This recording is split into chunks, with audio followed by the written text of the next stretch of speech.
Vamos imaginar a cena, as margens do Rio Jordão, aquele calor, poeira e uma multidão, sabe? Todos em volta de uma figura muito intensa, que é João Batista. Uma figura magnética, né? Exato. E ele tá ali, no meio da água, realizando um ritual de imersão, um símbolo de arrependimento. Uhum. As pessoas entram na água, confessam seus pecados e saem de alguma forma transformadas. Aí, no meio de tudo isso, surge Jesus, que era primo dele. E ele se aproxima, né? Ele se aproxima e faz um pedido que, assim, causa um silêncio total, choca o próprio João. Ele também quer ser imerso. Pois aí é bem aí que o nosso quebra-cabeça de hoje começa. Porque para todo mundo ali, e principalmente para o João, a lógica tá invertida. Totalmente. Porque alguém considerado puro, sem pecado, faria questão de participar de um ritual feito para pecadores. Exato. A recusa do João é quase um reflexo. Ele diz algo como: eu é que preciso ser batizado por você e você vem a mim. Essa tensão toda, ela prepara o terreno para uma resposta de Jesus que é uma única frase. Uma frase que está no centro de toda a nossa análise de hoje. Isso. A frase é: deixa por agora, porque assim nos convém cumprir toda a justiça. A grande questão é: o que significa afinal essa justiça? Pois é. E a interpretação mais comum, aquela que a gente geralmente ouve, né, é que Jesus estava ali ou para se identificar com a humanidade ou para dar o exemplo. Ou até para instituir o batismo, né? Como uma regra para os seguidores. Exatamente. É uma visão que, olha, faz sentido. A justiça, nesse caso, seria ele cumprindo esse papel de solidariedade. É a visão tradicional e ela tem uma lógica teológica forte. Ela foca em Jesus como o iniciador de algo novo. Certo. Só que um dos estudos mais detalhados que a gente tem em mãos, ele propõe uma virada de chave. Um ângulo completamente diferente. Uhum. Esse material argumenta que, para a gente entender o que está rolando ali, a gente não pode olhar para o futuro, sabe? Para o que o batismo viria a ser. A gente precisa olhar para o presente daquela cena. Para o agora. Pro agora. E especificamente para a missão de João Batista. Ok, isso já muda bastante as coisas. Então a ideia é que não era um ato sobre o futuro da igreja, mas sobre o presente do João. Como é que a gente chega nessa conclusão? Bom, a gente chega lá desmontando a frase de Jesus, pedaço por pedaço. A análise que temos aqui trata essa fala como uma declaração de altíssima precisão. Quase cirúrgica. Exatamente. Vamos começar com as primeiras palavras. Deixa por agora. A expressão deixa não é uma ordem, é um apelo, um pedido. Um pedido. Jesus está pedindo que o João abra uma exceção, que ele suspenda o próprio julgamento lógico por um momento. E o por agora é a chave. Delimita o tempo. Isso. Ele delimita a ação. Não é faça isso de agora em diante. É faça isso neste momento específico. É um evento único com um propósito imediato. Certo. Então, não é a criação de uma regra, mas uma ação pontual. É para resolver algo ali naquele instante. E a justificativa vem logo depois. Porque assim nos convém cumprir toda a justiça. Isso. A palavra convém me chama atenção, não soa como obrigação, soa mais como é apropriado ou é o necessário para o nosso objetivo. Perfeito. O verbo convir aqui, ele sugere que é a coisa certa a se fazer para que um plano maior aconteça. E o mais importante para mim é o pronome. Nos convém. Nos convém. Não é me convém. A ação é mutuamente necessária. É algo que serve tanto a Jesus quanto a João para atingir um objetivo em comum. E aí a gente volta para o coração do problema. Exato. Que objetivo é esse?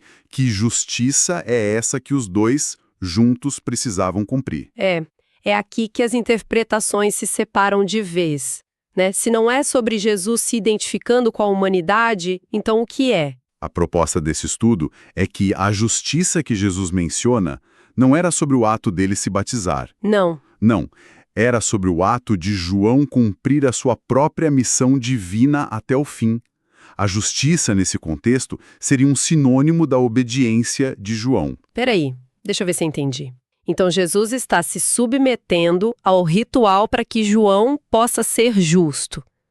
A lógica parece um nó. Parece, mas a evidência que o autor usa para desatar esse nó não está em Mateus, onde a cena acontece. Ah, tá em outro lugar. Está em outro lugar. Está no Evangelho de João, capítulo 1, versículo 31. Lá, o próprio João Batista explica com todas as letras qual era o propósito do ministério dele. E o que ele diz? Ele diz, e eu cito, para que ele, o Messias, fosse manifestado a Israel, vim eu, por isso, batizando com água. Ah, então o trabalho do João não era só preparar o povo para o Messias. Não só isso. Era também apontar quem ele era. A missão dele era de um revelador. Precisamente.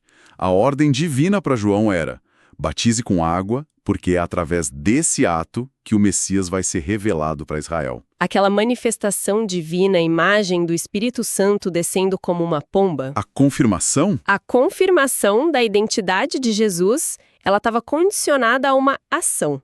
Ela só aconteceria se o João fizesse a parte dele e batizasse Jesus. Sem a imersão, não haveria a revelação pública oficial. Entendi. Então, quando o João hesita, ele está, sem querer, bloqueando a culminação da missão da vida dele. Exato. Dá para imaginar o pânico, né? É quase como se, sei lá, o estagiário pedisse para te ensinar a usar um software que você mesmo inventou. A hierarquia na cabeça dele tá toda errada. É uma analogia ótima. A lógica humana do João estava perfeita.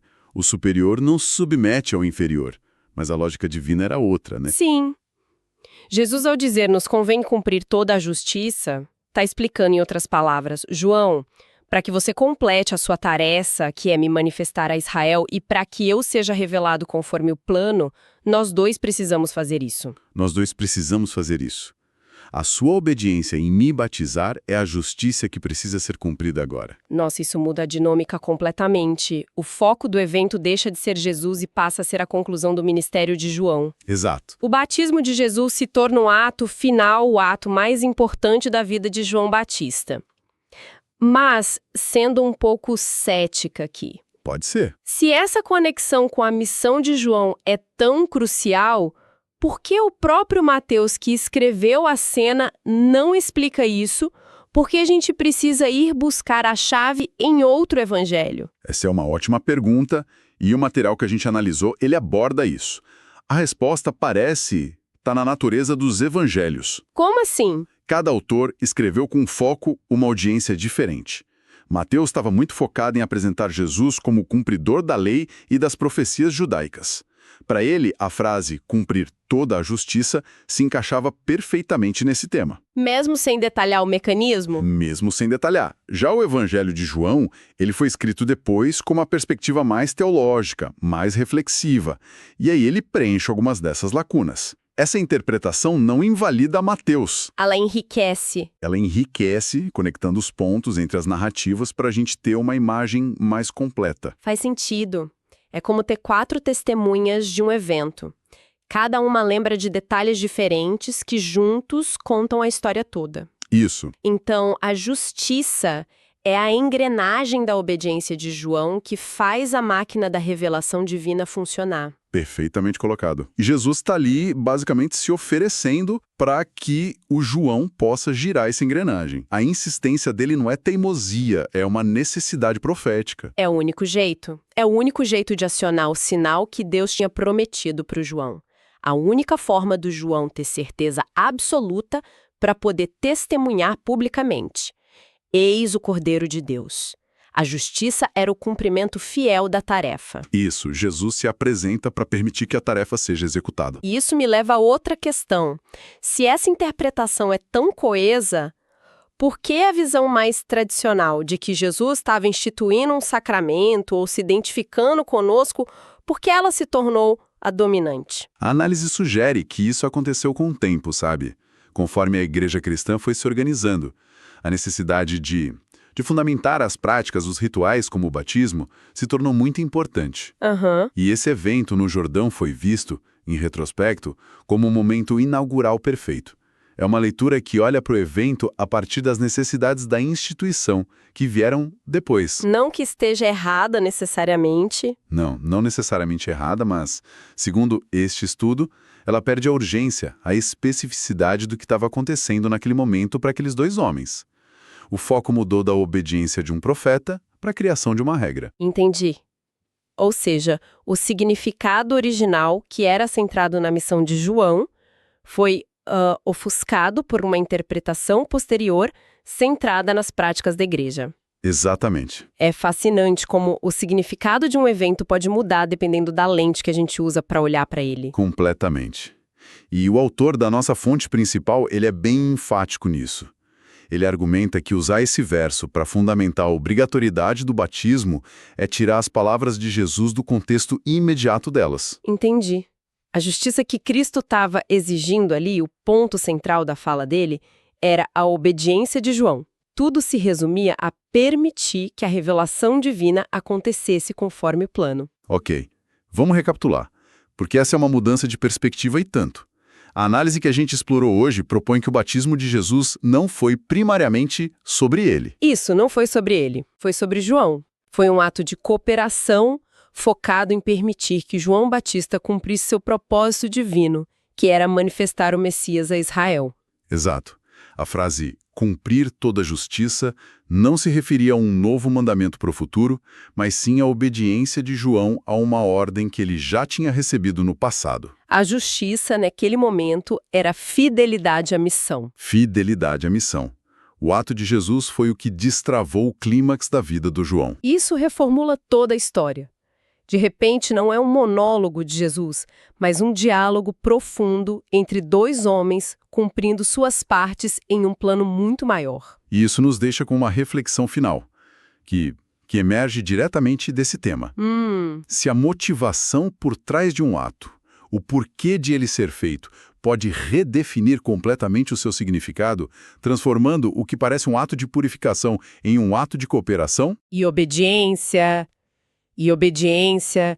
que outras narrativas familiares, que outras histórias que a gente acha que conhece de cor, poderiam ser vistas sob uma luz totalmente nova se a gente parasse para perguntar qual era a verdadeira motivação, o verdadeiro porquê de cada pessoa envolvida.